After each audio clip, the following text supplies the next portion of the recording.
banyak perkara yang tak hentinya menimpa.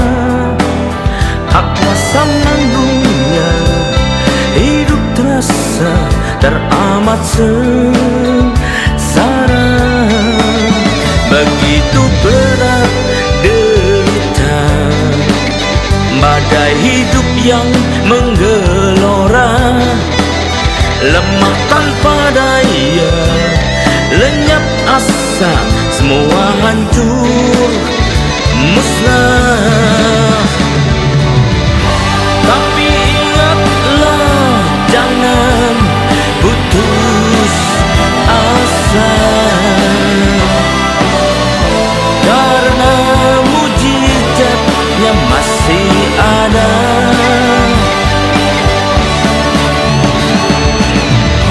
Janganlah pernah berhenti berdoa sampai mujizat menjadi nyata.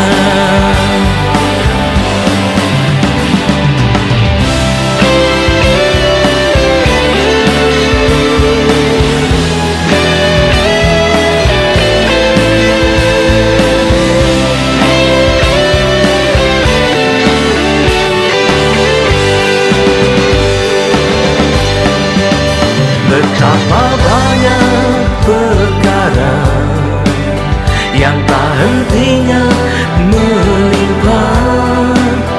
Tak kuasa menanggungnya, hidup terasa teramat sengsara. Begitu berat derita, badai hidup yang menggelora. Lemah tanpa daya, lenyap asa, semua hancur musnah. Tapi ingatlah, jangan putus asa, karena mujizatnya masih ada.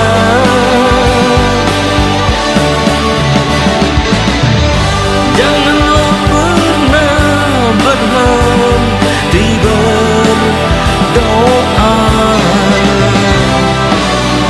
sampai mujizat menjadi nyata.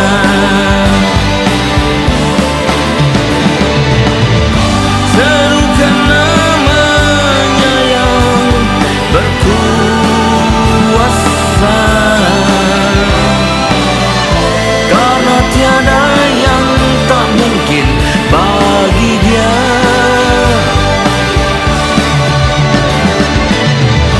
Bila kau benar-benar percaya,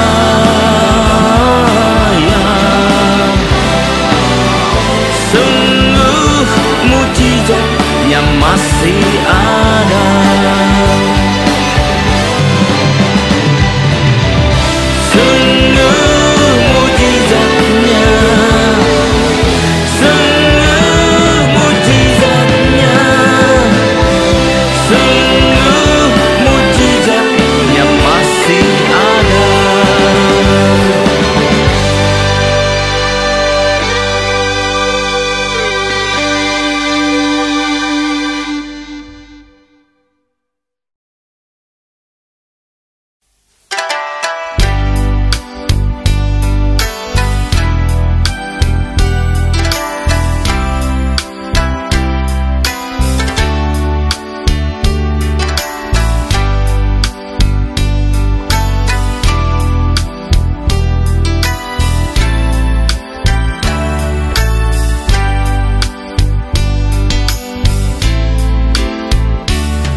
Yang teramat mulia, berkilauan dan bercahaya, terangi segala yang di sekitarnya. Anganku pun lambung ke sana, negeri bahagia, negeri sukacita. sukacita, tiada ratap tangis dan duka. Semua yang ada berlimpah-limpah, betapa, oh betapa bahagianya. Rumahmu ya Tuhan, surga yang mulia, impian dan dambaan kita semua, tersedia bagi siapa yang setia, suci dan taat kepadanya. Oh betapa rindu, betapa ku damba, ku dapat tempat di sana.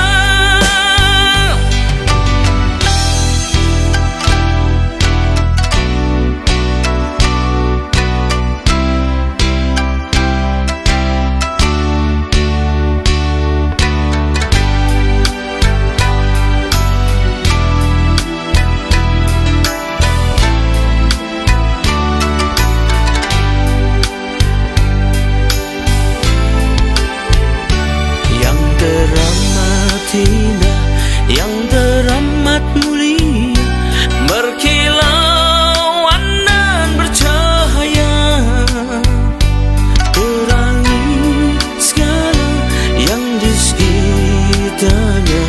Anganku pun melambung ke sana, negeri bahagia, negeri sukacita, tiada ratap tangis dan duka.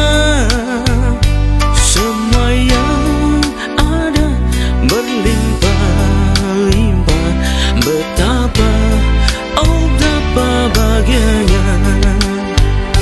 Rumahmu ya Tuhan, surga yang mulia, impian dan dambaan kita semua, tersedia bagi siapa yang setia, suci dan taat kepadanya. Oh betapa rindu, betapa ku damba, ku dapat tempat di sana.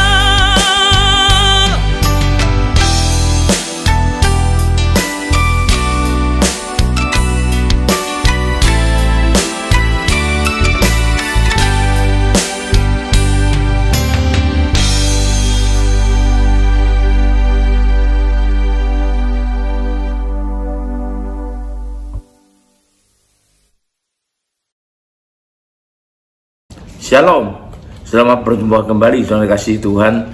Mari kita persiapkan diri kita untuk segera masuk dan terima firman Tuhan. Sebelumnya marilah kita masuk dalam doa. Terima kasih Tuhan, kami umat-Mu siap menyambut firman-Mu. Urapilah kami semua dan urapi hamba-Mu yang akan menyampaikan firman ini, agar tidak kembali dengan sia-sia. Dia boleh tumbuh dalam hidup kami dan menghasilkan buah yang baik dan berlipat ganda, sampai 30 kali, 60 kali, dan bahkan 100 kali ganda. Dan berikan terutama Tuhan urapan khusus buat kami semua, yaitu urapan roh hikmat dan wahyu daripadamu, agar terbukalah pikiran kami, dan dengan itu kami bisa menangkap dan mengerti maksud dan isi firman-Mu ini dengan tepat, dengan baik dan benar.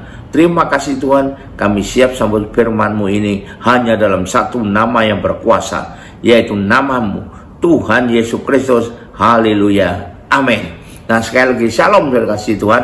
Mari kita persiapkan diri kita untuk masuk dalam firman Tuhan. Tema dari firman Tuhan pada hari ini saya pilihkan yang bertemakan sebesar apakah iman yang diperlukan, ya. Karena kita tahu bagi kita sebagai orang percaya, untuk bisa mendapatkan pengabulan doa, itu doa kita naikkan, itu perlu katanya diimani. Untuk bisa dapat mujizat itu perlu berdoa dan diimani. Nah ini jelas sekali. Tapi ada pertanyaan, masalahnya ada yang mempertanyakan sebesar apa iman kita diperlukan. Rupanya dalam mereka agak bingung karena sepertinya ada yang kontradiktif. Sepertinya, padahal tidak mungkin Alkitab itu kontradiktif ya, tetapi sepertinya. Kenapa demikian? Karena Yesus sering menegur terutama para muridnya. Menegur ya, beri dengan perasaan yang kurang senang. Hai kamu orang yang kurang percaya. Percaya itu kalau percaya iman, maka kalau kurang percaya imanmu kurang. Berarti kurang besar, terlalu kecil, gitu kan ya.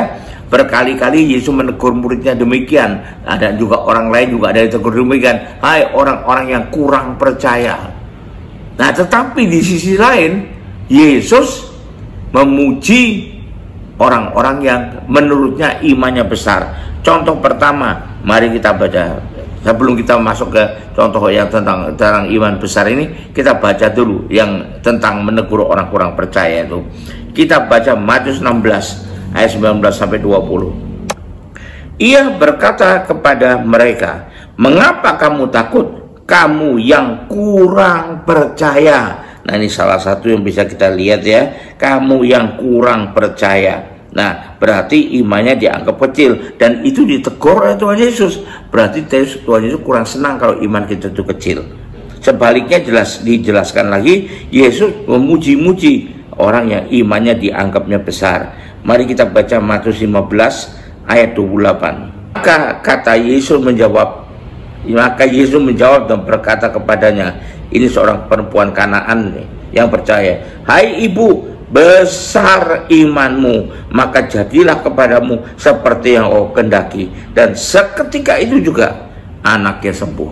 Berarti ini kan kita melihat semacam pujian dari Tuhan Yesus ya untuk perempuan Kanaan ini. Kita lihat lagi dari Markus 5 ayat 34 ayat 33 dulu. Perempuan itu yang menjadi takut dan gemetar ketika mengetahui apa yang telah terjadi atas dirinya, tampil dan tersungkur di depan Yesus dan dengan tulus memberitahukan segala sesuatu kepadanya. Nah, ini ayat 34 sekarang.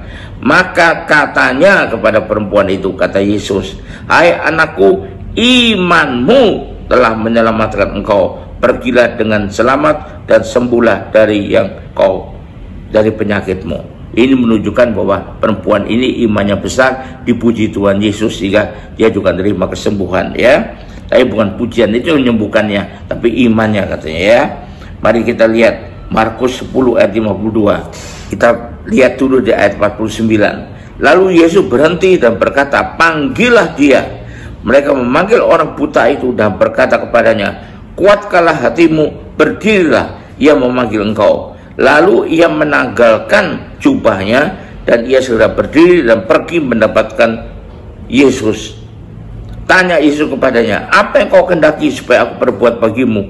Maka jawab orang buta itu, "Rabuni, supaya aku dapat melihat." Lalu kata Yesus kepadanya, "Pergilah," sekali lagi, "imanmu telah menyelamatkan kau." Pada saat itu juga melihatlah ia. Lalu ia mengikuti Yesus dalam perjalanannya. Nah, ini mengarah kepada iman yang besar. Jadi kalau kita lihat ini, Yesus kelihatannya suka pada iman yang besar. Tetapi menurut beberapa orang ada semacam kontradiktif di sini ya, di mana Yesus mengajarkan sebaliknya katanya. Kita baca di Matius 17 ayat 20. Ia berkata kepada, sebelum itu ayat 19 dulu. Kemudian murid-murid Yesus datang dan ketika mereka sendirian dengan dia, bertanyalah mereka, "Mengapa kami kok tidak dapat mengusir setan itu?" Dan ia berkata kepada mereka, "Karena kamu kurang percaya." Saya lagi, percaya itu maksud adalah iman kurang, berarti imannya kurang, berarti imannya kecil. Ya. Sebab aku berkata kepadamu, ini kata Tuhan Yesus sendiri nih, sesungguhnya, bukan main-main ya, sekiranya kamu punya iman sebesar biji sesawi saja, kamu dapat berkata pada gunung ini, "Pindah dari tempat ini ke sana," maka gunung ini akan pindah dan tak akan ada mustahil bagimu ya. Dikatakan demikian, berarti kalau kamu punya iman sebesar biji sawi saja, maka bisa menggeser gunung hanya dengan ucapan yang beriman. Nah, apa itu biji sawi? Sebesar apa biji sawi? Kalau kita pergi ke Israel dan beli souvenir biji sawi, ukurannya kurang lebih seperti kacang hijau. Jadi kecil sekali. Nah, kontradiktifnya di sini, kenapa iman sekecil biji sawi aja bisa memindahkan gunung? Apa artinya itu? Nah, Tapi jangan kita salah paham. Pertama, kita harus punya keyakinan firman Tuhan tidak pernah salah. Tuhan apalagi tidak akan pernah salah, ya. Jadi kita perlu selidiki bagaimana sebetulnya. Nah, makanya kalau kita baca Alkitab, harus baca Alkitab dengan lengkap dari awal sampai akhir. Karena apa? Kalau ada tulisan-tulisan di pasal-pasal sebelumnya yang menerangkan tentang biji sawi dan kita tidak pernah baca itu, maka kita bisa salah paham. Maaf. Bisa salah paham mengartikan sebenarnya biji sawi yang kita lihat di soparnya dalam kantongan plastik yang kecil seperti kacang hijau itu, ya. Iman kita kecil saja, bahkan sampai orang menyanyikan juga, imanku tidak perlu besar, kecil saja seperti kacang hijau maka bisa memindahkan gunung.